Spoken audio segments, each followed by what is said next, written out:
저희 아들은 느린 학습자입니다. 제가 아들을 키우면서 가장 난감하고 난처하고 가슴이 아프고 정말 힘들었던 때가 있었습니다.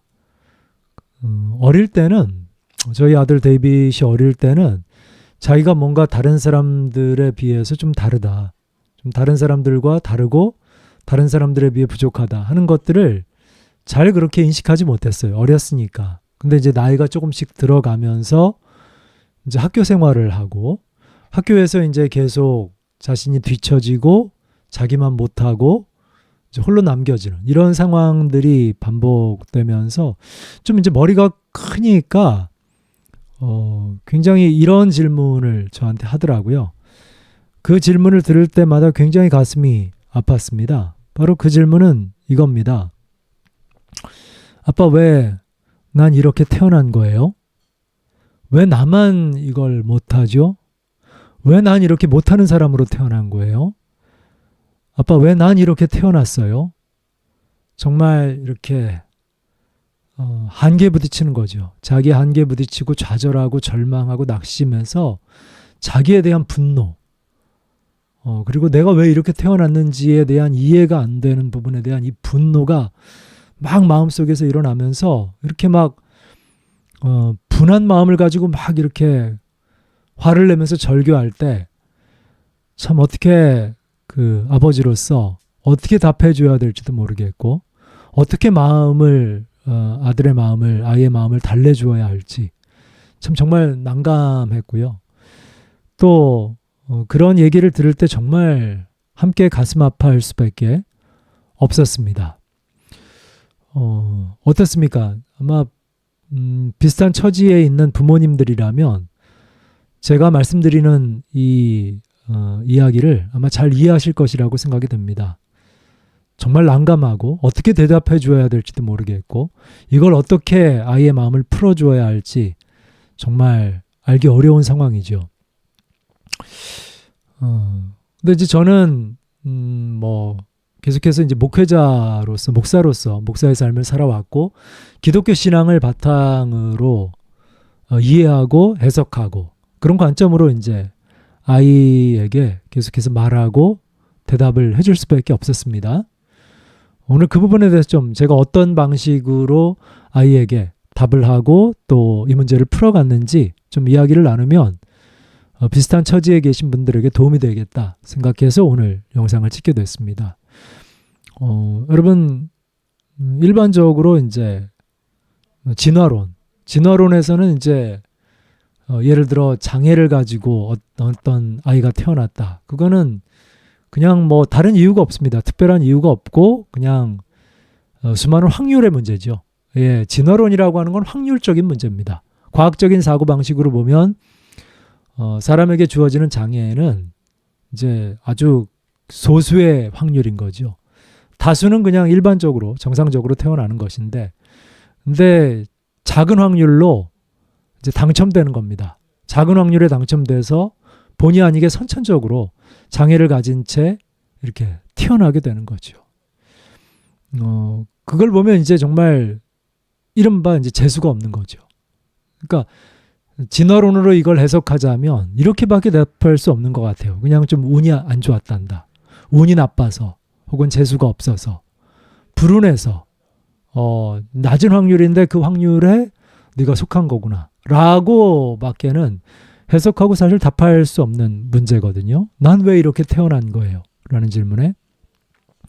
근데 이제 저도 이제 기독교 신앙을 가지고 있었고 또 아이도 이제 기본적으로 어릴 때부터 그런 기독교 신앙 분위기 속에서 자랐기 때문에 이제 이 문제를 어떻게 이해하고 바라보고 해석할 것이냐, 풀어갈 것이냐 하는 고민을 많이 했죠. 근데 이제 아이가 오히려 하나님, 신이 있다면 나한테 이렇게 왜 신은 나한테 이런 가혹한 형벌, 내 이 처지를 이렇게 만들어 놓은 것이냐 이렇게 질문할 수밖에 없잖아요. 도리어. 그래서 이제 그런 딜레마에 빠지게 된 거예요. 근데 저는 어릴 때부터 이제 데이빗이 처음에 이런 우리 데이빗이 초등학교 2학년 때, 사실 어릴 때부터 아이를 키우는 게 엄마로서 저는 이제 바깥일 목회하면서 이제 바깥일에 바빴기 때문에 집에서 아이를 늘 키우고 돌보는 쪽은 아내였습니다. 그래서 아내가 어릴 때부터 굉장히 힘들어하는 거예요. 아이를 키우는 게 너무 힘들다고. 아이를 키우는 게 너무 힘들다. 한번 좀 이상하다. 이런 얘기를 이제 어릴 때 자주 했었어요. 그런데 저는 그걸 귀담아 듣지 않았습니다. 그때만 해도 귀담아 듣지 않고 그냥 흘려듣고 뭐 나이가 들면 어려서 그렇지 좀 나이가 들면 이제 좀 더 괜찮아질 거야 라는 그런 막연한 긍정적인 사고 회로를 돌리면서 그냥 지냈는데요. 그러다 이제 캐나다에서 초등학교 2학년 때 담임 선생님이 이제 호출을 했어요. 상담하자고. 그러고서는 진지하게 얘기하는 거예요. 아이가 아이도 알고 like도 알고 피자도 안다는 거예요. 다 각종 단어는 안다는 거예요. 아이크도 알고 like도 알고 피자도 아는데 I like 피자는 절대 모른다. 이렇게 얘기하면서 아이를 좀 데리고서 사이콜로지스트 이런 소아정신과 쪽으로 한번 가서 네가 진단을 받아야 할 필요가 있겠다. 이렇게 이제 진지하게 얘기를 하더라고요. 그때 이제 처음으로 이제 진짜 그런가? 아이가 좀 어려움을 가지고 있나? 좀 뭔가 다른 부분들을 가지고 있나? 좀 문제가 있나? 라는 생각을 하면서 그때부터 이제 저희의 여정이 시작됐습니다. 그러다가 이제 아이가 최종적으로 좀 한 2년 정도 좀 더 지나서 2, 3년 지나서 최종적으로 이제 진단을 받게 됐어요. 그때 진단받은 게 learning disability. 한국말로는 번역하면 학습장애인데 직역을 하면 이제 한국에서 흔히 말하는 학습장애 그런 게 아니고요. 이제 한국에서 말하는 경계성 지능으로 이제 분류가 된 겁니다. 느린 학습자, slow learner라는 이제 명칭의 느린 학습자로 진단을 받게 되었습니다. 그 진단을 받았을 때 사실 저희는 이미 어느 정도 마음의 각오를 한 부분이었고 또 어느 정도 예상을 한 부분이었고 이미 그 수년 동안 제가 사실 선생님도 그렇고 저희도 다른 쪽에 의심을 했어요. 어느 쪽이냐면 이제 자폐 쪽이에요.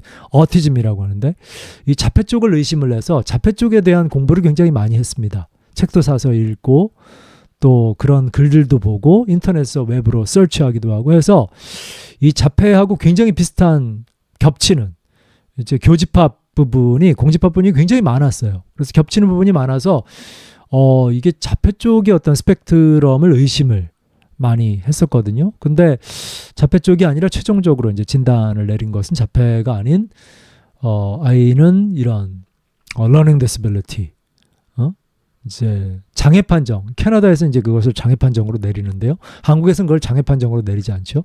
이것을 이제 경계성 지능이라고 이제 진단을 받게 되었습니다. 그때 저희가 뭐 하나님을 원망하고 신을 원망하고 그러지 않았습니다. 왜냐하면 저희가 가지고 있는 기독교 신앙은 하나님은 일단 큰 그림을 가지고 계신 분. 그분은 너무 높고 크신 분이라 그분의 계획은 너무 크고 그리고 그분의 계획은 선하시다는 믿음을 우리는 가지고 있거든요. 그래서 하나님은 분명히 선하시고 큰 그림을 가지고 있는데 우리는 가질 수 있는 그림은 그냥 조각일 뿐인 거예요. 쉽게 얘기해서 퍼즐, 큰 퍼즐의 조각 퍼즐을 가지고 있다는 거거든요. 그래서 그 조각 퍼즐을만 보게 되면 그림도 되게 이상해 보이고 내 마음에 들지도 않는 그림을 부여잡고 있을 수 있다는 거예요. 근데 이제 그 그림의 의미를 모르는 거죠. 이게 조각 퍼즐이라. 이 퍼즐이 도대체 어떤 의미를 가지고 있는지. 너무 작은 이상해 보이는 색깔과 그림의 형태인데 이게 뭘 의미하는지 모르겠어.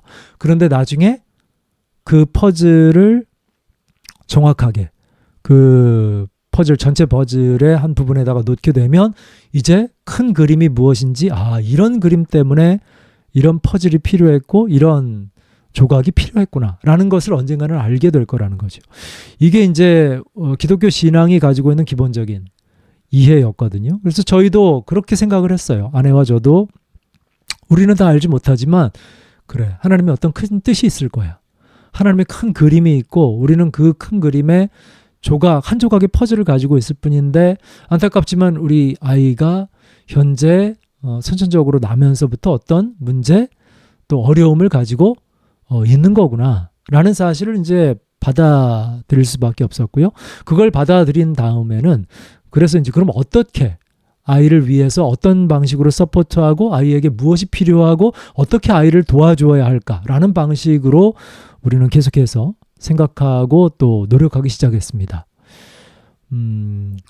그렇게 이제 지내왔는데 그런 관점으로 계속 아이에게도 어릴 때부터 얘기를 해줬죠. 하나님의 어떤 크심에 대해서 우리 인간의 연약함과 부족함. 사람이 뭐 이런 사람은 능력이 있고 저런 사람은 능력이 부족하고 사람마다 다 똑같지 않잖아요. 어떤 사람은 정말 육체적인 능력 이렇게 아주 그 에너지가 넘치기도 하고 어떤 사람들은 건강하고 그렇잖아요. 선천적으로 어떤 사람은 타고난 정말 장사 아주 힘 있는 사람이 될 수도 있고 어떤 사람은 타고나면서부터 약골로 태어날 수도 있잖아요. 그러니까 뭐 정상적이라 하더라도 사람마다 능력치가 다 다르듯이 또 어떤 사람은 정말 뛰어난 사람이 있고 어떤 사람은 또 그렇지 못한 사람 또 어떤 사람은 또 장애를 가지고 태어나기도 한다는 이야기를 해줬어요. 그렇지만 이제 어릴 때는 그걸 잘 이해를 못 하잖아요. 그래서 아이가 자라다가 이제 어느 좀 머리가 크면서 자기를 스스로 인식할 때가 오더라고요. 그러면서 좀 커가지고 자기 자신에 대해서 뼈저리게 인식하는 거예요. 아, 내가 이게 안 되는 사람이고 못하는 사람이고 왜 내가 그런데 나만 이렇게 태어나야 되나? 라는 이제 질문을 하기 시작하면서 저희가 매우 당혹스러웠고 굉장히 가슴이 아팠습니다. 참 그걸 풀어내는 게 정말 쉽지 않잖아요, 여러분. 되게 마음이 아픈 거예요, 속상하고. 그래서 아이와 함께 정말 가슴 아파 하면서도 이렇게 저희는 가지고 있는 기독교 신앙을 가지고 제가 늘 얘기해 줬습니다. 그건 뭐냐 하면 제가 참 좋아하는 성경 구절 중에 하나인데 사도 바울 사도가 이렇게 설명을 해요. 하나님께서 약한 자를 들어쓰셔서 강한 자를 부끄럽게 하시려고 약한 자들을 선택하신 것이다. 이런 얘기를 하는 구절이 있거든요. 그러니까 이 세상에 더 나은 사람, 훌륭한 사람, 뛰어난 사람, 강자잖아요. 강한 사람이거든요. 훨씬 더 강력하고 훨씬 더 뛰어난 사람들이 많이 있어요. 그런데 하나님은 유독 어떤 사람들을 사용하길 좋아하냐면 약한 사람들, 뛰어난 사람이 아니라 못난 사람들, 못한 사람들, 그러니까 언더독 같은 거죠. 이 성경의 전체적인 서사와 스토리들은 이 언더독 스토리로 가득 차 있습니다. 그러니까 뭔가 이렇게 약자, 뭔가 이렇게 사회적으로 이렇게 소외되고 약한 쪽에 속한 사람들을 하나님께서 그런 사람들을 선택하시고 붙드셔서 그 사람들을 통해서 어떤 하나님의 구원의 일들, 역사들이 나타나는 경우들이 성경에 정말 너무너무 많이 있거든요. 뭐 대표적으로 아브라함 같은 사람도 그렇죠. 뭐 믿음의 조상이라고 불리는 아브라함의 경우도 보면 아브라함이 부르심을 받고 택함을 받고 부르심을 받을 때 그의 나이가 정말 적지 않은 나이 75세의 부르심을 받고 하나님이 아들을 주시겠다라고 하실 때가 100세 때예요. 100세 때 아들을 봐요. 근데 그 100세 때는 뭐냐면 이미 나이가 들어서 물리적으로 육체적으로 의학적으로는 자녀를 낳을 수 없을 때 사라도 마찬가지. 그의 아내와의 나이 차이가 10살이었는데 사라는 90세. 그 나이에 무슨 이미 여성으로서의 기능은 끝났고 폐경되어졌고 이미 아이를 낳을 수 없는 물리적으로 상황이 되어졌는데 두 사람 사이에 하나님께서 기적적으로 아이를 주셔서 이렇게 그래서 이스라엘이라는 큰 민족 또 믿음의 조상격으로서 이렇게 일으키시는 장면이 나오거든요. 그것도 보면 하나님이 의도적으로 강자가 아니라 뛰어난 사람이 아니라 정말 의도적으로 약한 사람들, 부족한 사람들을 선택하시고 그들을 통해서 하나님의 구원의 역사를 나타내심으로 이거 네가 한 게 아니라 네 힘으로 한 게 아니라 내가 한 거야. 내 힘으로 한 거야. 하는 것을 어떤 하나님의 어떤 살아계심과 나타내심과 영광을 보여주는 도구가 되거든요. 그래서 그런 이야기들을 아이한테 참 어릴 때부터 많이 들려줬어요. 예. 그리고 또 계속 이 구절을 얘기해 줬습니다. 그래. 맞아. 속상하지. 왜 나는 이렇게 태어났어요? 왜 나만 못하는 거예요? 왜 나는 이걸 못해요? 라고 정말 절교하고 절망하는 아들에게 가서 계속해서 이 구절을 들려주었습니다. 하나님은 약한 자를 들어서서 강한 자를 부끄럽게 하시는 분인데 네가 이렇게 약하게 태어나서 있는 것도 우리는 지금 모르지만 분명히 하늘에서 가보면 큰 그림의 조각 퍼즐일 거야. 큰 그림 속에 있을 거야. 하나님의 그 커다란 계획이 뭔지는 아빠도 잘 몰라. 하지만 그 계획 속에서 하나님은 너를 향한 놀라운 뜻이 있는 것 같아. 그래서 너를 쓰실 것 같아. 그러니까 약하다는 게 늘 슬프고 절망적인 것만이 아니라 또 약하다고 하는 것이 또 하나님을 뜻을 이룰 수 있는 큰 무기가 되고 도구도 될 수 있는 거거든. 그러니까 너를 그렇게 사용하실 수 있지 않을까? 하나님이 너를 향한 그런 계획을 가지고 있지 않을까? 아브라함처럼. 성경에 나와 있는 수많은 약하다고 불리워지는 상대적으로 약자의 위치에 서 있던 수많은 사람들을 통해서 하나님이 이런 일들을 하셨듯 너도 그런 일들을 할 수 있도록 만들지 않을까? 그리고서 이제 제가 보여주었던 영상이 바로 닉 부이치치였어요. 여러분 닉 부이치치 아시죠? 사지가 없이 태어난 어릴 때 정말 사지 없이 자라면서 청소년기 때 굉장히 큰 고통 가운데 있었다 그러더라고요. 근데 그의 영상이 얼마나 파워풀한지 모릅니다. 사지가 없어서 매일 멀쩡하고 젊은 아이들 앞에 이제 강연을 하는 거예요. 사지가 없는 이 몸통만 있고 머리하고 몸통만 있는 이 젊은 청년이 수많은 사람들 앞에서 강연장에서 쓰러집니다. 그럼 어떻게 일어나요? 손과 발이 없으니까 일어날 수가 없잖아요. 그럼 어떻게 일어나냐면 머리를 지렛대로 사용해서 머리를 밀면서 간신히 힘들게 힘겹게 그렇게 가까스로 일어납니다. 몸을 고추 세워요. 그런데 그 장면을 손발이 없이 사지가 없이 넘어졌다가 다시 일어나는 그거는 정말 약자만이 할 수 있는 거잖아요. 그 닉 부이치치만이 할 수 있는 일이에요. 근데 닉 부이치치가 하는 넘어졌다 일어나는 모습에서 수많은 사람들이 영감을 받고 위로를 얻고 소망을 얻어요. 힘을 얻고 동기부여를 받아요. 그 장면을 제가 아이와 나누고 함께 보면서 약자를 통해서 하나님이 하실 수 있는 일들, 약자기 때문에 할 수 있는 일들에 대해서 계속해서 얘기해주고 생각해 봤습니다. 그래서 아이가 굉장히 이것 때문에 좀 이렇게 나이가 들면서 좀 자의식이 생기면서 아빠 나는 왜 이렇게 태어났어요? 왜 나는 이렇게 이 세상에 태어난 거고 왜 나만 못해야 돼요? 왜 나는 이게 안 되는 거예요? 그때마다 얼마나 속상하겠어요. 자기만 안 될 때, 자기만 못할 때. 그러면 정말 이게 절망스럽고 진짜 분노가 속에서 일어나고 싫고 막 이런 감정이 들겠죠. 그럴 때마다 늘 아이와 함께 이런 이야기를 나눴습니다. 그래, 속상하지. 속상한 거 알아. 하지만 그래, 하나님께서 너를 이렇게 너에게 이런 연약함이 주어진 것은 어쩔 수 없는 것이고 그런데 이렇게 주어진 너를 통해서 하나님이 놀라운 일들을 하실 수 있지 않을까? 닉 부이치처럼 언젠가는 그러니까 지금 못한다고 너무 기죽거나 좌절하지 말자. 몸이 4대 육신이 멀쩡해도 닉 부이치보다 훨씬 더 못한 삶, 훨씬 더 못하고 안 되는 삶을 살아가는 수많은 사람들이 있어. 그러니까 너 자신의 네가 더 건강하게, 더 성숙하게, 더 나은 사람이 돼서 더 모든 일들을 더 열심히 노력해서 더 나은 사람이 돼서 정말 많은 사람들에게 희망과 용기를 심어줄 수 있는 사람이 됐으면 참 좋겠구나 라는 이야기를 어릴 때부터 들려주었습니다.